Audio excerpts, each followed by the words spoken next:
Hi everyone, I'm Chris, the Aquarius Traveller. Make sure you subscribe for your worldwide travel content and inspiration.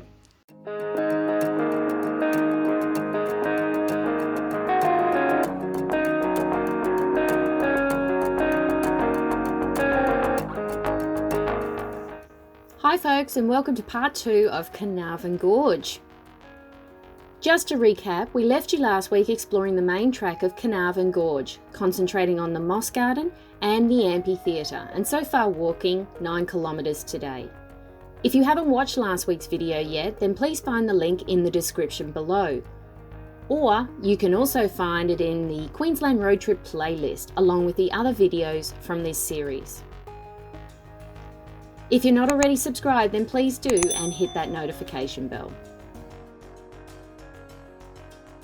Today's video, we're going to do 3 new areas in the same Carnarvon Gorge National Park: the Rock Pools, Mickey Creek and Warumba Gorge. So welcome to this week's video. We've got just another edition from Carnarvon Gorge. So we're heading now to the Rock Pools, which has its own car park and is only, I don't know, 600 metres return or something, so it's actually quite quick.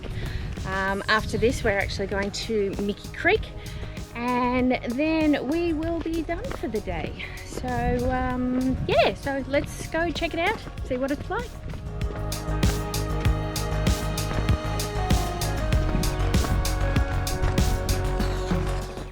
First creek crossing for this one, but there was only one more on this track.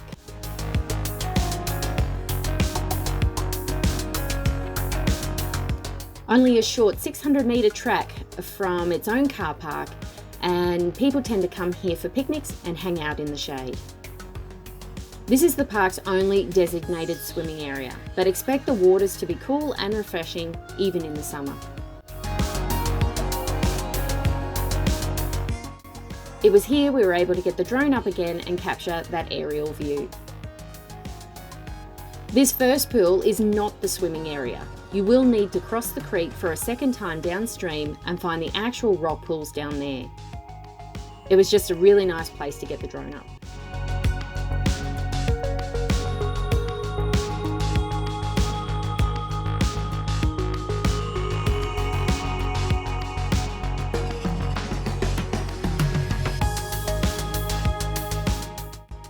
Seems if you want to go swimming, this is the place to do it, but expecting it is freezing at the moment, so we're not going in. The pools have been carved by past floodwaters through the bed of Carnarvon Creek, and after you get past the second creek crossing, you'll get to a rocky outcrop and a place to swim and easy access to the pools. If you're quiet though and hang out by the water's edge for a while, you might be able to catch a platypus or a turtle also swimming in these waters. This is the swimming section, but with any wild swimming, please ensure you're careful and don't dive or jump in. You can't see any obstructions underneath like rocks and trees. Even if you don't want to swim, it is worth the short walk along the creek admiring all the figs and the casuarina trees. And the picnic area does include toilets and gas barbecues. So there you go, that's the rock pools. A very easy walk down here, and I'm guessing in the summertime it'd be an awesome place to go swimming because it's only just off the car park and it's not far to walk, only 300 metres, so it takes a couple of minutes. And yes, but anyway, we are now on to Mickey Creek. It's supposed to be an hour and a half return, about 3 k's. But it's supposed to be a really nice gorge and stuff, so we shall see what it's like. Even though it says 1.5 kilometres, we will be going a little further, plus taking a veer off to Warumba Gorge. So this Mickey Creek run is a trade-off for me for Bawinda Gorge. I would have loved to have gone down that, but unfortunately it's about 20 k's return and we really didn't have a lot of time for that today. So from the photos that I've seen, Mickey Creek is quite gorgeous going through the rock walls and stuff. So I think it's kind of like my trade-off to that This track starts out on a nice open form track with an easy graduation downhill. Not a huge amount of elevation, especially at the start of the track. The track does get harder towards the end, especially if you're going further past the officially formed track ending.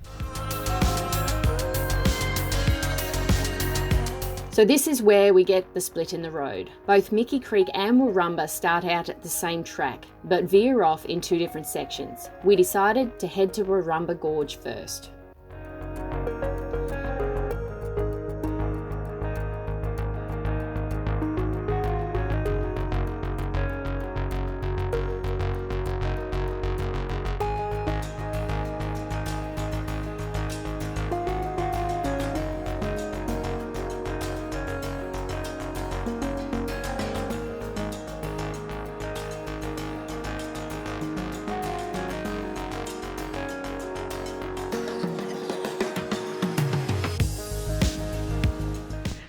So we just ran into a signpost a little while back and it said form track ends here. So normally people don't go forward. It is not the easiest path to go over. A lot of rocks you need to climb over and stuff like that. But yeah, we're continuing on through the gorge and seeing what we can find. It's not normal that I would continue after the form track was complete. However, at least 5 or 6 people recommended it to us and we just had to check it out. Apparently, this is just a warning that no maintenance is conducted past here and to be careful. Warumba Gorge eventually narrows into a slot canyon. This is where you can touch both sides of the walls with your stretched out arms. Depending on the circumstance, be prepared for getting your feet wet, as it is sometimes safer to walk in the water than rock hopping. As we continued on, it got darker and darker as the walls started getting taller and skinnier. There was also not much room to walk through without stepping in water. Although the video looks pretty dark, it was still light enough for us to see fine, even without a flashlight.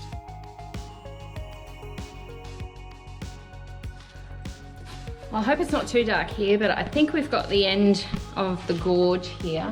We're starting to get into a little bit more water, but I think around the bend is actually just rock. So, but anyway, beautiful, absolutely beautiful in here.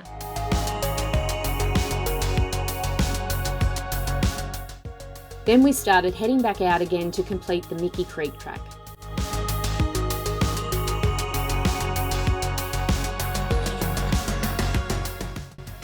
Back to the intersection and a little more way to go.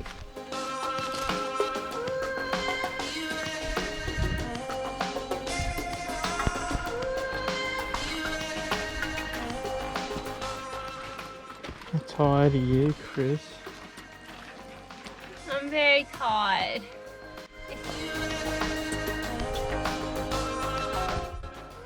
So we've come to another point where it says the form track has ended. But everybody I talk to says to keep on going. So both of us are pretty tired right now, but we're gonna keep on going just a little bit longer. This is where the track starts to get a bit harder and more rocks and more creeks to climb over. Guessing with a little more rainfall, it would be a lot harder to do. We ran into a couple of others and asked how much further it would be, but I think they gave up not far up. Each of us were trying to manoeuvre ourselves around the obstacles, trying to find the easiest way to get there. What we were looking for was pretty similar to Warumba and walking through tall, skinny slot canyon. It was pretty obvious that we hadn't got there yet.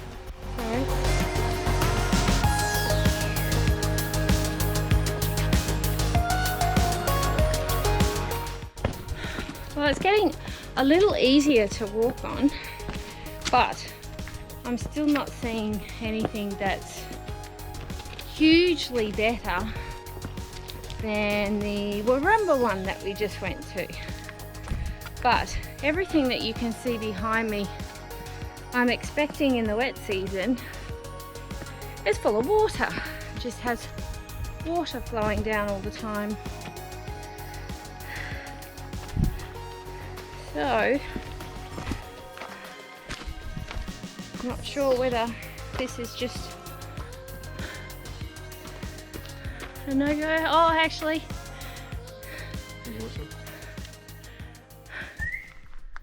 We were almost about to give up and then we got there. So we kept on going further into the canyon. This ended up getting harder again.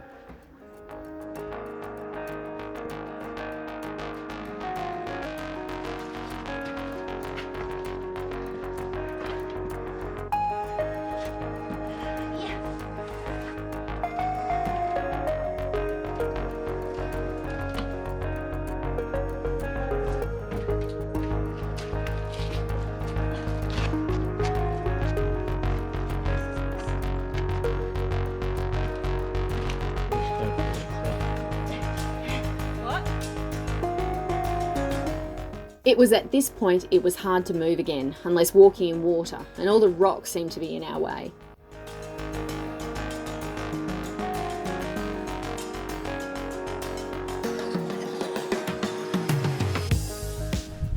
So, I don't think we're going to go any further. It's incredibly, it's not the easiest to get in and stuff like that. So, but I can imagine the water rushing through here and forming these canyons in the first place. It's absolutely beautiful. So anyway, we'll head back and I'll let you know how much time we took, and then yeah, we'll be chuffing off home.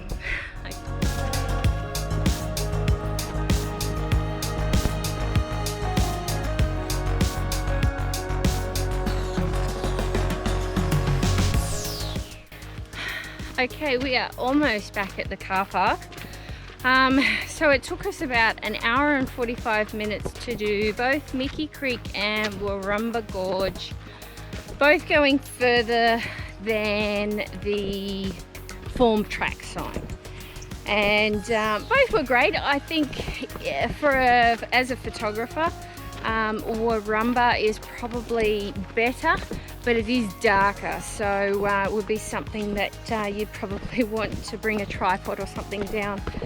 But Matt and I are pretty buggered at the moment. I know today's video may not seem like we've done much today, but bear in mind that we have actually done last week's video today as well. So we've been in Carnarvon Gorge since 7 o'clock this morning. It's now 3 o'clock this afternoon, so we've been walking around for the last 8 hours, and we've done almost 14 Ks. Yeah, so our legs are kind of tired. We're climbing over rocks and everything like that, so we're ready to go home for a nice cold beer and a nice clean shower. So, but Carnarvon is absolutely amazing. You can spend probably a couple of days here. They do have tented cabins on site at a place called Takaraka. I think the Wilderness Lodge is actually closed at the moment. But there is camping facilities, so if you are a camper and you have a caravan or a tent or something like that, and pretty self-sufficient, you can bowl up at one of the sites here, and it makes it a lot easier to stay. We couldn't get accommodation this time near the park, so we're actually got a cabin in a caravan park just about an hour and a half from here, so just at Ralston. So it's probably your next best spot. I must admit it is quite a bit cheaper too, so to stay in Ralston, but the people are really lovely and it's a nice looking cabin and it's quite comfortable, so we're looking forward to going home, but we have an hour's drive ahead of us. So, but anyway, I hope you enjoyed today's video. Please give us a thumbs up, and if you have any questions about Carnarvon or the rest of my Queensland road trip, leave it in the comments below and I'll be happy to answer. So don't forget to subscribe so you don't miss any more of my future videos, and I really hope you enjoyed my Queensland road trip series. If you haven't seen some of the other videos, please go into the playlist. I will have it there for you and you can run through those. So we've just spent the last 2.5 weeks going from Brisbane all the way up to the coast to Innisfail, inland to Cobalt, and on to Hewenden, Winton, and coming back through Longreach and now Carnarvon Gorge. So it's been an absolutely amazing trip, but we're so very tired and looking forward to going home. So anyway, until next time, see you later. Say bye bye, Matt. Bye.